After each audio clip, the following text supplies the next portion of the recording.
Hello there, welcome to this video where we will be continuing our lesson on functions, and today we are looking at passing data by value and by reference. Right, so we dive into it, take a few notes, and then we can try our hands on some code and see how this works exactly. All right, so we have passing data by value. All right, and this data we are talking about is our parameters, or the arguments we pass into our parameters for our functions, right? There are two ways we can pass these values to our functions. One is the value way, by value, which is the default one. And then the second method is the reference method. All right, so in this lesson we get to know the differences, and then in our programming journey we can use them appropriately. All right, so let's have a look at what we have here. Says when an argument is passed into a parameter, that is the value we pass into our function parameter, right? Only a copy of the argument value is passed, and that is when we are passing this by value, right? Only a copy of the argument is passed.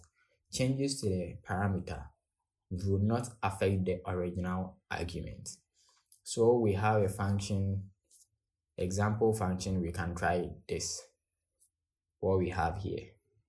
All right, so with functions, you have your data type, the function name, and then the data type for the parameter alongside with the parameter name, right?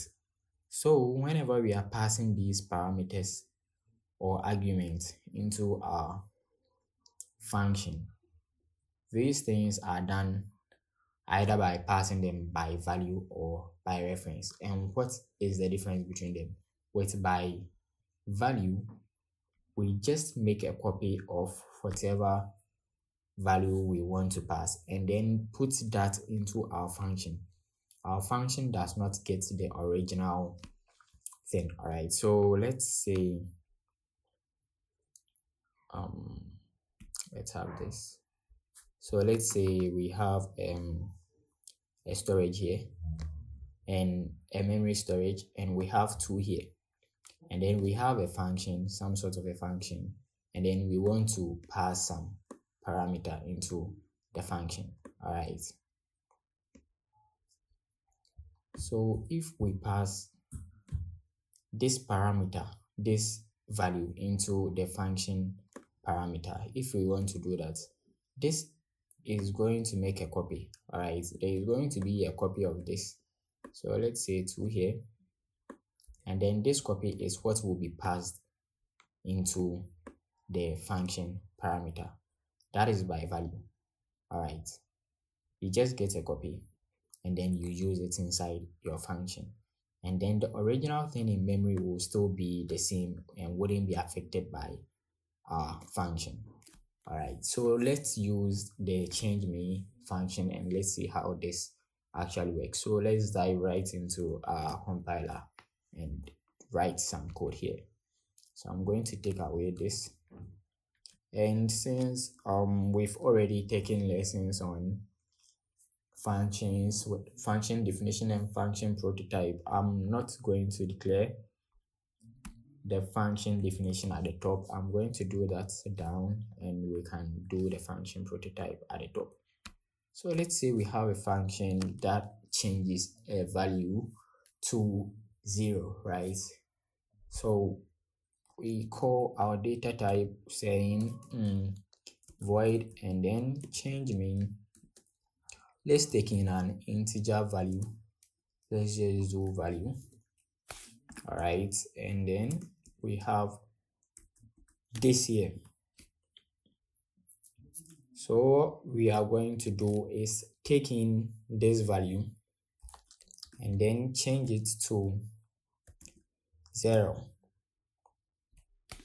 Right, and after we can just output this to the screen.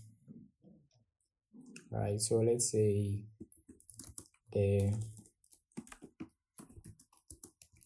the value is now 0. So let's do this and print value.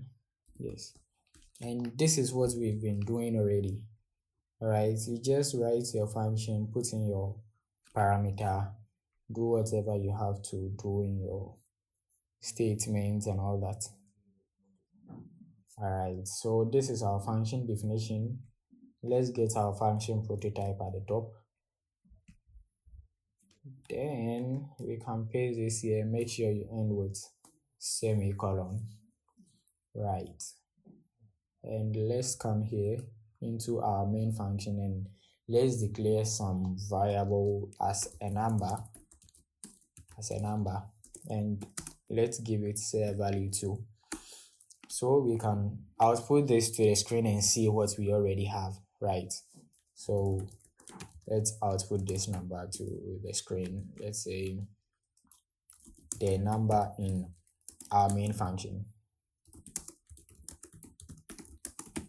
is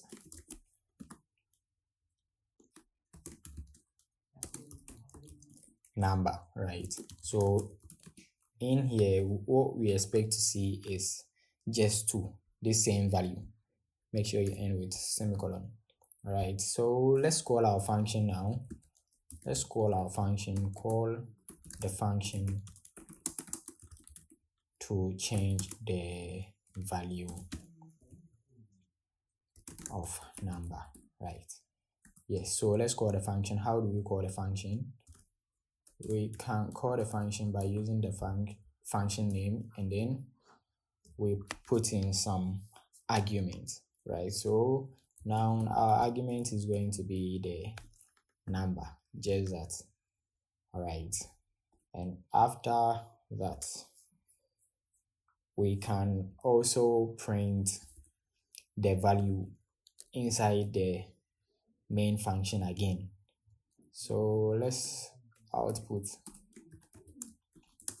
the value of number inside the main function.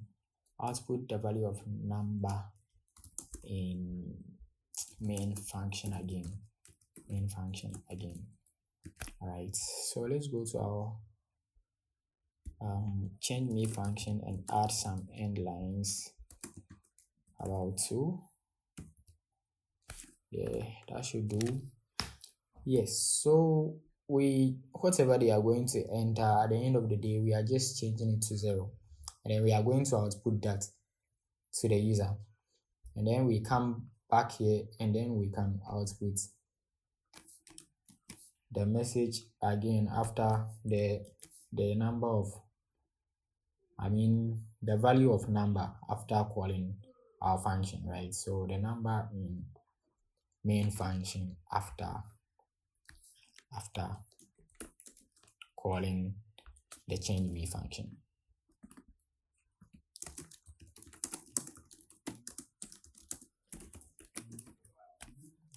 Right, this is what we have. So from what we had in our lesson, our value is 2. Our value is 2. How can I change this?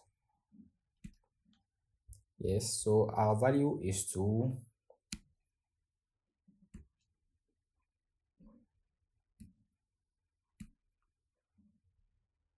All right, so let's just move on. We have our value as 2. So let's say this will be the number inside the main function, right? Right, and then when we call the change me function, it is going to make a copy because we are passing this as value. So we just pass a value and then use it inside our function, and then our function is definitely going to print 0. But then this in memory is still 2, which hasn't been affected.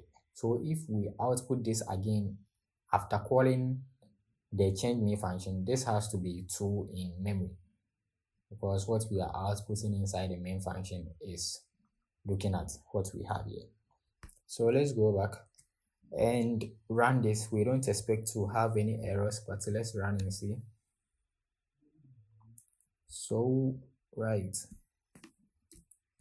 semicolon there, and we are in. So the first thing we have, the number in our main function is 2. So that is our first output right here, this line. And then we have the value is now 0. So the value is now 0 is coming from our change me function. So we call the change me function here, and we are outputting the value is now the value because we are changing it. But this change does not affect the value that is stored in memory. All right, it doesn't affect the value that is stored in memory. So outside our main function, outside the change me function, like after printing the change me function, we come and then we say we want to output this again, and then we expect to still have the value 2 because this wasn't affected. All right, the original value stored in memory wasn't affected. I hope you get it. All right, so let's do for by reference, and then you get to, if you don't get it by now, after doing passing a value by reference, you should be able to know the difference and see how they work, right? So that we can just end it here. It's very simple because with all our functions we created, we were just creating them by value. All right, so you can play around this, and we will continue with passing a value by reference. So let's get back. All right, so let's go through the notes and then we can proceed with some example. So it says when used as parameters, reference variables allow a function to access the parameter's original arguments. So from this example we had here, if we used pen, and let's change the color.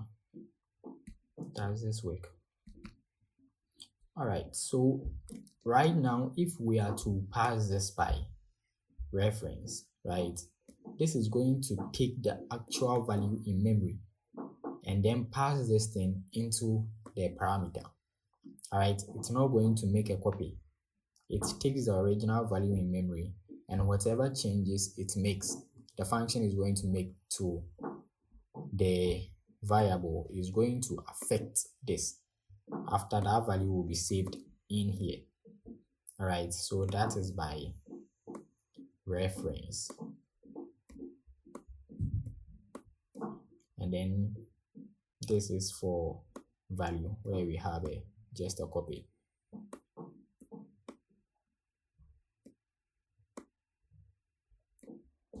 All right, so I hope you get it, and we have an example here. So changes, hold on, changes to the parameter are also made to the argument. All right, then we have void, a sort of example we can try out. And when prototyping a function with a reference variable, be sure to include the ampersand after the data type. So with the first example we tried, after doing our function definition at the downside of the main function, we did the function prototype at the top. And what we have here is telling us that when we are doing the function prototype at the top, we don't have to forget the ampersand. All right, so make sure you have it in there. So the best thing you can do is just copy the function header and then paste it there. In that case, you don't forget anything. All right, so let's move on. Double number function, we are going to try that. Then we have the ampersand must not appear in the function call. So this time around, when we are calling the function, we don't need to see any ampersand there. And then only variables may be passed by reference. if you attempt to pass a non-variable argument such as a literal, a constant, or an expression into a reference parameter, it will result in an error. So that's very simple. I hope you get it all.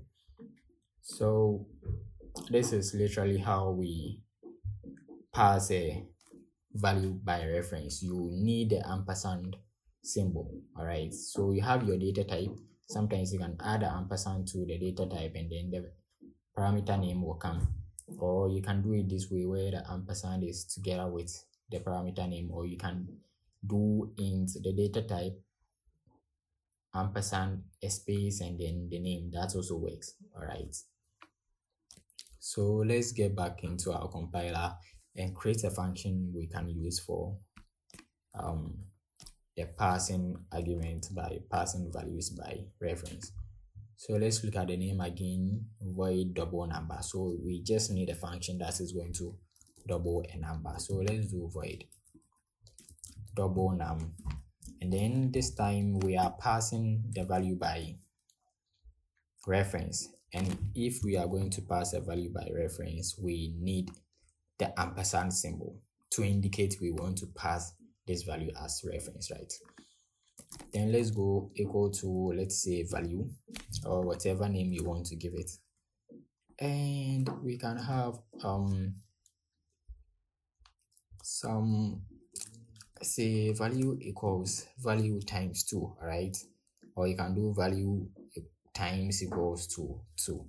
So I'm just going to repeat this and say times 2. Let's end this, and then we can output the value to the screen. Let's say we doubled your number. So we doubled your number to, yeah, to whatever is inside value now, and we can throw some end lines here.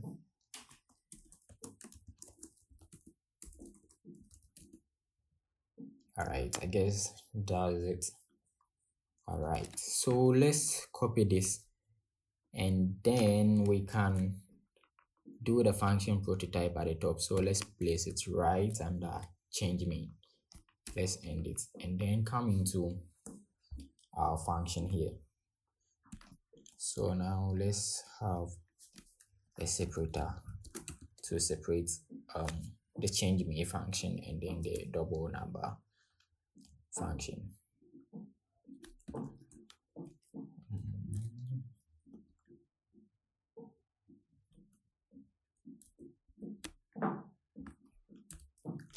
All right, so now okay, so we already called this here, but then let's call it again for our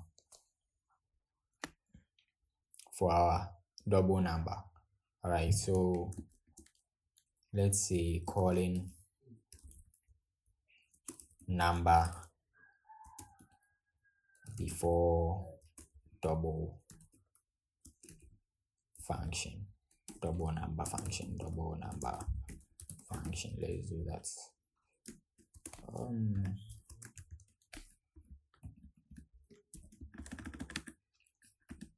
And we can print number again, which we expect to see 2. And what again? Now let's call the double number function. So call the double num function. All right, so after calling this is going to, since we are passing the value by reference, this is going to affect the actual value in memory, right? So let's call our function double num function and then pass number into it. All right, let's end this, and then let's go back to our notes and see what we had on this. It says the ampersand must not appear in the function call, right? So we are calling this, even though we are passing this as a reference, when you are calling the function, you don't have to bring any ampersand there. Do you get it? All right, so I'll take it away because that is wrong. So after calling this function, we can do this right here. We can output the value again inside the main function. So inside the main function, the number in main function after calling double num function. After calling double num function is whatever the value is going to be, right? So let's run through this quickly and then run it. So this time around we have int num is equal to 2, right? So when we call the double num function, what is it doing? It takes the value and then multiplies it by 2 and then saves it. So we are going to have 2 times 2, which is going to give us 4, and then we doubled your number to 4. All right, so this is by reference, and reference, the 4 is going to affect what is inside the memory. What is inside the memory for a number. So this time around, whatever the value we are going to have for a number in storage is 4. All right, so after printing the double num function, if we are to print this, which is outside the double num function, we should expect to see 4 here. Do you get the difference? So when you pass a value by a parameter by value, yeah, you just make a copy of it, and if you pass it by reference, you work with what is actually in the storage, all right, or the storage location for that variable or parameter or argument, right? So let's run this. Okay, we have an error somewhere. Let's try and fix it. Okay, we need this right here, and then let's get into it again. Yeah, we are good. So this is a separator line we did, and this will be for our double number function. So we have the first thing here. Let's look after our separator. We call the number function again, right? So calling number before double number function is 2. What we had in storage was 2 already, so we just outputted that value, and we call the function, and then inside the function we say we double the number by multiplying it by 2, and then we say we doubled your number 2. Right now we have 4, right? So this 4 is going to affect what is in memory now. So we come down here and we print the value for number in storage right now, and that is giving us the number in our main function after calling the double num function is 4. All right, so I hope you get the clear difference between passing a value by reference and then an argument by reference and then by value. Yes, so that's basically it. In here we just make a copy and we work with a copy, so it doesn't affect what is in storage. So we had 2 initially, we changed it to 0 using the function, and we still had 2 in memory because we only made use of a copy. And then we came to passing a value by reference, passing an argument by reference, and we started with 2, we worked with the argument, we doubled it, and now we have this value in storage, right? I hope this gives you an understanding between the passing argument by value and then by reference. You can try something else around this and you should be fine, right? That'll be it for this video. Make sure to subscribe, like the video, and share the video with your friends.